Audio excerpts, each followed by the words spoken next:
Halo, ketemu lagi dengan saya, Gani Riyong.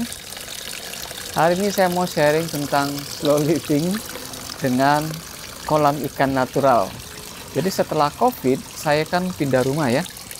Saya menjual rumah saya yang lama, kemudian mencari tanah dekat pinggiran dengan harapan dapat lahan yang lebih luas. Nah, rumah saya dulu itu 120 meter tanahnya, tapi bangunannya memenuhi semua tanah itu. Jadi 2 lantai, ada 5 kamar. Waktu beli rumah itu murah sekali, sekitar 20 tahun lalu. Kalau dirupiahkan itu 120 juta. Termasuk murah di saat itu juga karena di perumahan itu sangat sepi dan itu daerah Bronx, daerah yang orang takut ya. Jadi kalau orang bilang jodoh, nama daerahnya jodoh, dan itu orang akan takut duluan gitu ya. Nah, atas bantuan teman saya beli, saya cicil selama 10 tahun. Waktu itu cicilnya 2 jutaan. Nah, ketika COVID, saya kan mulai tanam-tanam gitu ya. Kemudian saya sudah mulai belajar konsep slow living dan simple life. Nah, dari situ akhirnya saya memberanikan diri untuk mengkonversi rumah itu dijual. Kemudian dengan lebih kurang angka yang sama hasil penjualan itu, saya dapat tanah yang 2 kali lipat, ini 250 meter, tapi rumahnya saya bangun cukup kecil, ya, kira-kira separuh dari rumah yang dulu saya tinggali.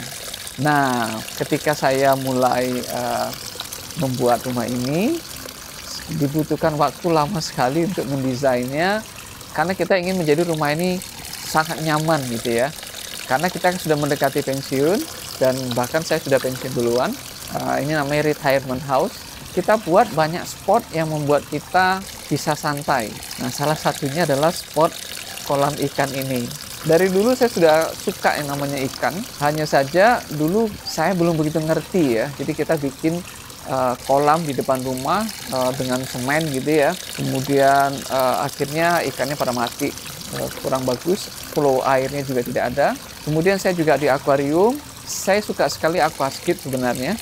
Tapi kelihatannya mahal sekali membuat sebuah aquascape dan harus di-maintain-nya sangat rajin ya, memotong tanamannya dan segala macam. Waktu itu saya belum slow living, sehingga itu saya anggap merepotkan. Ketika mau bangun di sini, saya sudah mulai slow living, simple living secara pikiran ya. Kemudian suka hiking. Nah, pada saat saya hiking, di hutan itu banyak sumber air dan airnya jernih banget, batu-batu gitu ya, batu alam. Nah, pada saat saya membuat ini, saya diskusi sama istri. Istri saya bilang dia mau ikan koi. Nah, Anda tahu kalau kolam koi itu biasanya semen dan biasanya juga kotak dengan filter yang banyak. Kemudian koinya banyak sekali gitu ya. Saya sukanya alam, suka yang natural ya, natural pond, kolam ikan natural. Maka kita berembuk dan akhirnya kita mutusin, oke, kita bikin natural pond, tapi ada ikan koinya. Jadi ikan koinya kita satukan dengan ikan-ikan lainnya, jadi ikan sepat, ikan manfish, ikan koki, dan ternyata bisa hidup berbarengan gitu ya. Dan sekarang sudah menjadi sangat bagus, lumut sudah pada tumbuh, ekosistemnya sudah bagus, ada anak udang kecil ya, udang merah, udang ceri, kemudian juga ada lobster. Ketika anak saya yang pertama datang, dia beli lobster, dia cemplungin. Ternyata lobsternya beranak pinak dan banyak sekali. Suka sekali melihat lobster itu kemudian muncul di permukaan gitu, warnanya merah, coklat, putih. Kemudian anak udang kecil-kecil itu, udang-udang ceri, dia ada di setiap sudut-sudut kecil ya. Jadi dia berkumpul, kemudian dia juga berenang. Mungkin dia juga jadi makanan ikan ya. Dan terakhir banyak sekali anak ikan yang muncul. Saya senang sekali melihat anak ikan, dan banyak sekali dibelilah ikan buntal. Ya, ikan buntal itu sebenarnya predator ya. Akhirnya dicemplungin 2 ekor dan mungkin dia makanin ikan-ikan itu. Jadi terjadilah satu siklus dunia ikan gitu ya. Dan saya merasa senang sekali ketika menyemplungkan ikan ke dalam kolam. Saya seperti memberikan dia surga gitu ya. Pada saat saya beli, mereka kan ada di akuarium dan padat sekali. Berenangnya hanya ya sedikit saja. Begitu dicemplungkan di sini, wah, dia seolah-olah mendapat surga. Kolamnya besar dan persis seperti alami ya, natural gitu ya. Di spot inilah saya selalu nongkrong. Jadi kalau misalnya lagi bosen, saya duduk di tepian ini, kemudian saya baca buku. Sekarang sekedar melihat ikan, itu udah sangat senang. Kemudian memberi dia makan itu juga sesuatu yang membuat kita bahagia gitu ya. Kemudian pertanyaan berikutnya adalah, apakah ini merepotkan?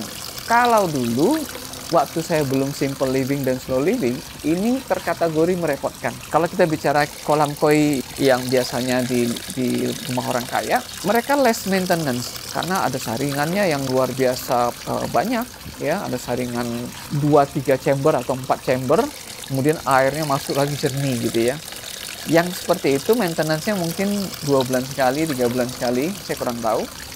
Tapi kalau ini akan banyak sekali, tapi saya menikmatinya, terutama pada saat kita masuk ke dalam karena lumutnya banyak ya, kemudian dia rontok, kemudian kadang-kadang kalau panas tuh dia akan naik, kesedot sama pompa. Nah, ketika kesedot sama pompa, pompanya jadi macet. Nah, kalau udah macet, maka saya benerin, saya cabut-cabutin lumut-lumut yang nyangkut itu ya, kemudian saya cuci. Kemudian saya juga nyerok, saya serok lumut-lumut yang sudah lepas gitu ya, yang sudah mati, kemudian terkumpul di dasar. Itu saya serok, saya buangin. Dan itu menjadi kegiatan yang rutin dan tidak merepotkan karena kita senang mengerjakannya. Sesuatu yang dulunya merepotkan, sekarang dengan mindset yang berbeda, saya menikmatinya. Air ini selalu dingin, nih saya cemplungin kaki, ikannya pada ngumpul ya biasanya. Kemudian satu persatu saya tambahin ikan-ikan yang macam-macam ya, ikan neon, dan ikan neonnya bisa besar. Kemudian ikan pemakan alga ya, alga eater. Tadinya lumutnya itu hitam, dengan ada alga eater itu, batu-batu tadi itu lumutnya dimakan, jadi kelihatan lagi. By the way, batu di Batam ini tidak seperti di Jawa ya. Kalau di Jawa itu batunya hitam gitu ya, keras. Kalau di Batam, sulit sekali mencari batu seperti itu dan mahal. Maka kita pakai batu yang ada, butuh cukup lama dia menjadi matang, kemudian tertutup dengan lumut-lumut dan menjadi alami. Mungkin di antara kalian ada yang ingin tanya bagaimana membuatnya ya. Nah, membuat kolam ini sangat sederhana. Saya tidak mengatakan ini murah, bisa dibilang murah, bisa tidak, tapi caranya sederhana banget. Sayangnya saya tidak memvideokan pembuatan dari awal. Tapi Anda bisa cari di video-video, biasanya di orang barat ya, orang bule, natural pond. Jadi kalau kita bilang natural pond, maka akan muncul kolam yang seperti ini. Jadi cara buatnya adalah menggali, pertama ya, kita gali dulu. Tidak harus kotak, kita bikin aja dia agak tidak beraturan gitu ya, seperti alami. Kemudian kita bentang dengan namanya membran. Membran ini biasanya digunakan untuk tambak udang, agak tebal, beli yang tebal, supaya dia tahan bertahun-tahun. Bisa 5 tahun, 10 tahun mungkin ya, kalau tidak terlalu terpapar matahari. Pada saat mengukur membran, jangan dari ujung ke ujung ya, karena pada saat kita nanti dorong ke dalam, yang ujung itu akan turun ke bawah, sehingga hati-hati ukurnya yang panjang. Kalau ini 5 meter lebih, saya tidak ada sambungan. Nah, kalaupun ada sambungan, kalau ingin yang besar, sepertinya ada teknik sambungan. Anda bisa lihat di video-video lain ya. Nah, setelah itu kita beli batu. Nah, kalau di Batam ini kan batu banyak, tapi yang merah-merah ya, yang putih, bukan yang hitam. Kita membayar orang untuk mengangkut batu. Jadi ini ada 2 truk, bukan 2 truk, 2 pickup atau 3 pickup kecil, disusun, kemudian isi air. Nah, bagaimana dengan filternya? Filternya juga sederhana. Saya tidak membuat chamber-chamber, saya cukup sedot airnya, air dari pompa. Nanti saya kasih tahu jenis pompanya. Nah, pompa ini saya alirkan ke ujung sana. Ya, saya beli pot bunga yang semen yang cukup tinggi segini ya, kemudian saya tanam sebagian, jadi yang muncul segini. Pipa ini diteruskan lewat jembatan ini kalau saya sampai ke bawah pot. Nah, dari pot itu airnya disembur ke atas ya, jadi dia sedot, airnya akan keluar dari bawah pot, disil ya, jangan sampai bocor. Kemudian saya ambil isi bantal yang nggak dipakai. Isi bantal itu kan ada polyester ya, bukan yang kapas, yang polyester. Nah, polyester itu saya tumpuk saja di dalam. Kemudian saya beli juga biofilter beberapa gitu ya. Taruh saja, kemudian timpa lagi, kemudian timpain batu supaya dia tidak ngambang. Kemudian langsung dijatuhkan airnya kembali. Saya alirkan dia. Di aliran itu saya banyak kasih udang-udang kecil. kemudian jatuh lagi ke kolam ini. Apakah dia bersih? Menurut saya dia tidak membersihkan, dia hanya meng-create udara saja, oksigen, karena begitu dia jatuh, oksigennya tercampur lagi ke air itu, kemudian masuk ke kolam, jadi lebih ke oksigennya. Sedangkan kejernihan air ini itu disebabkan karena lumut, karena apu-apu, karena tanaman ini. Juga yang terakhir ini saya kasih azolla. Jadi mereka itu yang menjernihkan sebenarnya. Jadi ekosistemnya sudah jadi. Nah, dengan ekosistem yang sudah jadi seperti ini, oksigen pun terproduksi di dalamnya. Jadi auto ya. Ketika mati lampu, dia nggak ada masalah. Koinnya selamat, nggak ada masalah. Bahkan setiap subuh, karena ini auto ya, saya kontrol pakai aplikasi Wish ya. Jadi kayak saya beli plug yang merek Philips, ini bisa dikontrol lewat WiFi, jadi on off saja. Saya off-kan dia di jam 2 pagi, kemudian hidup lagi jam 4 pagi, jadi 2 jam off. Saya lakukan itu supaya melatih dia kalau pompanya mati, air tidak mengalir, dia tetap hidup. Dan dia sudah terbiasa.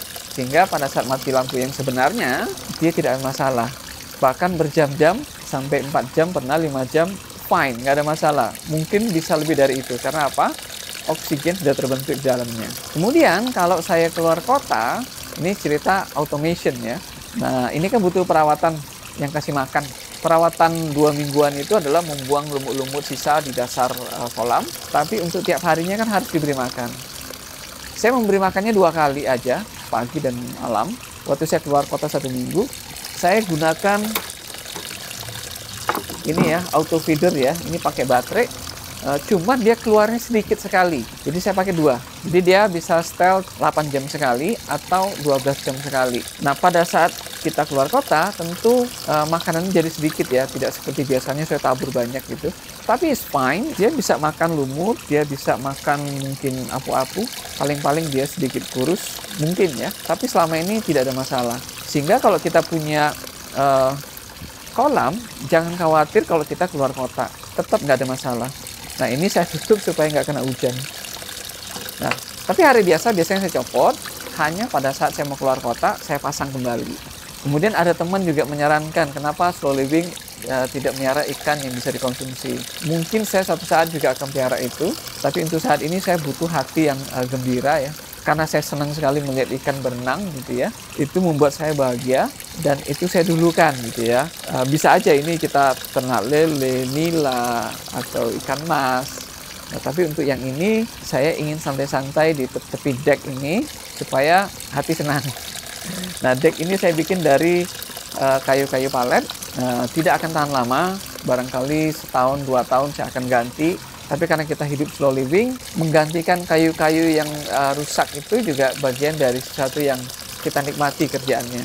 Nah, sekarang soal makanannya. Biaya dari kolam ini hanya membran dan batu. Ya, Anda cari sendiri biaya membran dan batu di lokasi Anda ya.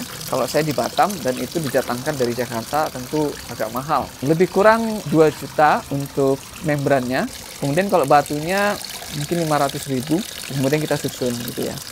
Biaya bulanannya hanya Rp60.000 karena kita kasih palet ya. Saya tidak memberi makanan yang lain. Mungkin saja suatu saat saya akan beri makanan yang lain. Nah, katanya azolla bisa jadi makanannya, tapi saya tanam azolla yang banyak, ternyata tidak dimakan. Atau mungkin nanti ketika dia lapar dia makan. Gimana menurut Anda? Anda suka dengan kolam ini? Demikian dari saya, sampai jumpa.